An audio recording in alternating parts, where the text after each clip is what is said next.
Anda masih di Jarum Indonesia Super League. Beberapa saat lagi kita akan segera menyaksikan jalannya babak pertama. Langsung dari Stadion Gelora Bumi Kartini, Jepara. Siapa lagi kalau bukan Persijap Jepara melawan pemimpin klasemen sementara ini Arema Indonesia. Ataupun Arema Malang maksud kami. Ini dia pemain dari Persijap, asuhan pelatih Junaidi. Iya, Persijap pada sore hari ini kehilangan Ferli Lahala yang mengalami akumulasi yang digantikan oleh pemain mudanya Catur Rintang yang berusia 25 tahun dan tetap mengandalkan di depan Pablo Frances dan Nur Hadi dan berharap junior bisa membantu. Arema Indonesia, Singoedan, asuhan Robert Rene Alberts. Ya, kita melihat di sini ada serangkaian perubahan yang dilakukan oleh pelatih Robert Rene. Yang pertama tentunya hilangnya seorang John Landry, di lini tengah diganti oleh Tommy Pranata. Sedangkan juga Zulkifli Syukur yang absen digantikan Waluyo. Namun kita melihat bahwa Arema Indonesia memiliki kekuatan penuh di lini depan. Roman Camelo kembali akan menyokong seorang Noah Alamsyah di lini depan. Ini dia babak pertama Persijap Jepara melawan Arema Indonesia langsung dari Stadion Gelora Bumi Kartini, Jepara. Fahri Aziz, Fahrudin, pendek saja, Camelo masih lemah, sebuah pressing dari Camelo. Iya, sebuah tekanan yang dilakukan oleh anak-anak Arema Indonesia yang berhasil melewati pemain belakang dari Persijap Jepara. Saya pikir ini sebuah peluang emas yang cukup baik di menit-menit awal pertandingan babak pertama yang belum bisa dimanfaatkan oleh Roman Camelo.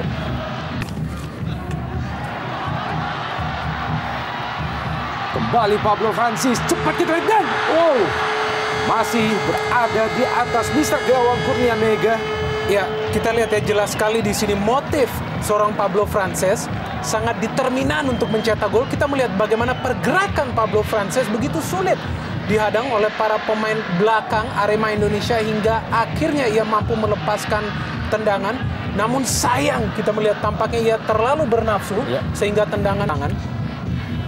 Ya, Muhammad Ridwan kali ini lepaskan crossing dan masih tepat dipelukan Danang Wihatmoko. Ya, kita melihat ya ini adalah sebuah skema serangan yang sangat identik dari Arema Indonesia yang mereka tunjukkan juga berkali-kali di pertandingan mereka musim ini. Masih Persijap melalui Python Tiatma, sebuah tendangan spekulasi dari Python Tiatma. Iya, pemain ini yang kerap bermain di sektor bek kanan saat di 3 pertandingan terakhir dimainkan di sektor tengah untuk melapis lapangan tengah yang sedikit keropos, dan upaya yang dilakukan ini adalah buntunya lini depan Persijap Jepara untuk melakukan serangan sehingga masih Nurul Huda, sebuah tendangan langsung masih lemah dari Nurul Huda. Ya, kita melihat kembali sebuah gejala dari para pemain Persijap untuk mencoba melakukan shooting dari jarak yang sangat jauh dan mencoba mencetak gol.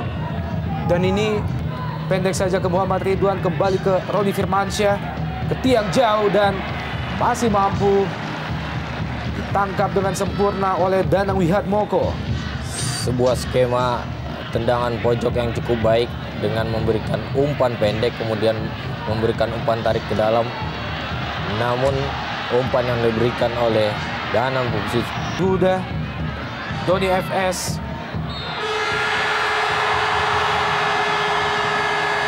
Kita melihat bagaimana keputusan wasit, tampaknya Pablo Francis berada pada posisi offside sebelum menerima umpan dari Doni FS. Dalam gerak lambat kita lihat apa yang terjadi, Bung.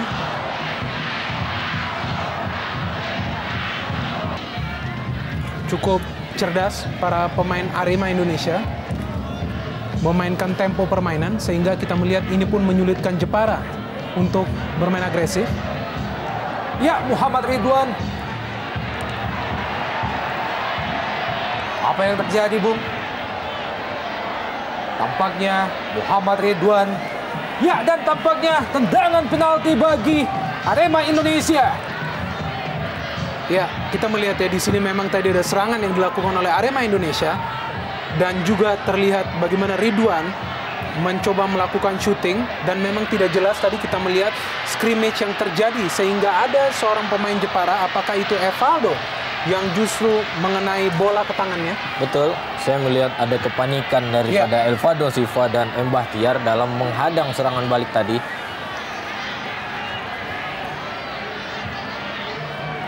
Justru kalau kita lihat tadi, apakah itu merupakan faktor kesengajaan atau tidak?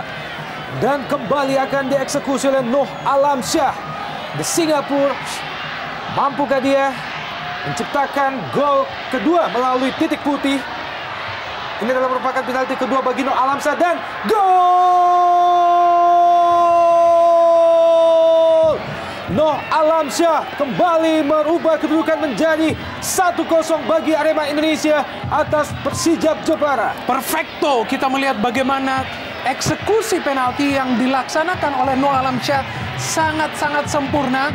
Ia mengandalkan teknik, tidak melakukan power, dan kita melihat bagaimana ia bisa menipu seorang Danang Wihatmoko untuk menceploskan bola ke gawang. Dan kita melihat seperti halnya ia melakukannya melawan Persiwa Wamena pada saat Arema bermain di kandang. Kali ini kembali Noh Alamsyah mengeksekusi penalti dengan sangat sempurna. Iya, cukup baik. Dan akhirnya wasit Jerry Eli menipkan pelitnya, pertanda bahwa babak pertama baru saja usai. Kedudukan sementara keunggulan bagi Arema atas tuan rumah Persijap Jepara dengan 0-1. Satu-satunya gol diciptakan oleh Noh Alamsyah. Siap-siap wasit Jerry Eli, kita nantikan babak kedua. Dan babak kedua, Persijap Jepara melawan Arema Indonesia. Doni Turoni. Nyaris saja, Bung. Saya pikir ini sebuah hal yang harus menjadi perhatian dari kubu Persijap Jepara, karena kita lihat beberapa kali Melakukan serangan balik.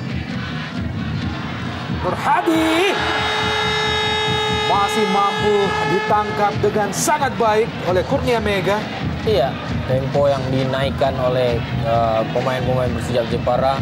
Dan ini kita lihat syutingan pertama Nur Hadi pada pertandingan ini. Ya, dan kita melihat Pablo Francis kali ini dibayang-bayang ketat oleh Waluyo. Terlepas Pablo Francis. Ya, dan wow, sayang sekali. Sangat disayangkan, sebuah umpan yang sangat matang dari Pablo Francis terlepas, namun gagal dimaksimalkan oleh Nur Hadi. ya, kita melihat di sini bagaimana pergerakan seorang Pablo Francis sangat kencang, begitu baik ia melewati seorang Pierre Njaka dan juga Waluyo.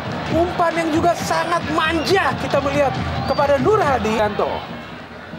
Pablo Francis, sebuah tendangan spekulasi Pablo Francis masih melayang sedikit di atas Mister Gawang Kurnia Mega. Iya, kembali tendangan-tendangan jarak jauh yang keluar dari pemain-pemain Persijap Jepara yang mengalami kebuntuan untuk bisa. Masih Ridwan, Roman Camelo terlepas. Noh Alamsyah ada di depan. Noh Alamsyah, sayang sekali. Sebuah kesempatan ataupun peluang emas yang sangat terbuka bagi Muhammad Ridwan. Ya, kita melihat di sini ini adalah sebuah peluang emas. Paiton Tiapma ke tiang jauh, masih ditangkap dengan sangat baik oleh Kurnia Mega. Cukup baik, Bung. Keluar dari sarangnya, Kurnia Mega bisa mengantisipasi tendangan dilakukan oleh Paiton dan mengamankan gawang dari Arema Indonesia. Satu keunggulan yang dimiliki oleh Arema pada musim ini adalah level Pablo Francis yang dituju. Masih Pablo Francis. Pablo Francis. Ya. Sayang sekali. Luar biasa penetrasi yang dilakukan oleh seorang Pablo Francis. Ya, kita melihat lebih dari luar biasa tampaknya. Kita melihat Pablo Francis yang mengocek dan mengoyak lini pertahanan Arema Indonesia. Namun kembali kita melihat ia tidak mampu menemui target. Kita melihat bagaimana Pablo Francis berinisiatif. Ya, dan akhirnya 0-1 kedudukan akhir, keunggulan bagi Arema Indonesia sekaligus menjadi rekor tak terkalahkan di musim ini. Persijap Jepara takluk di kandang sendiri menjadi 0-1. Gol satu-satunya diciptakan oleh Noh Alamsyah, pemain Singapura pada menit ke-39 melalui tendangan penalti.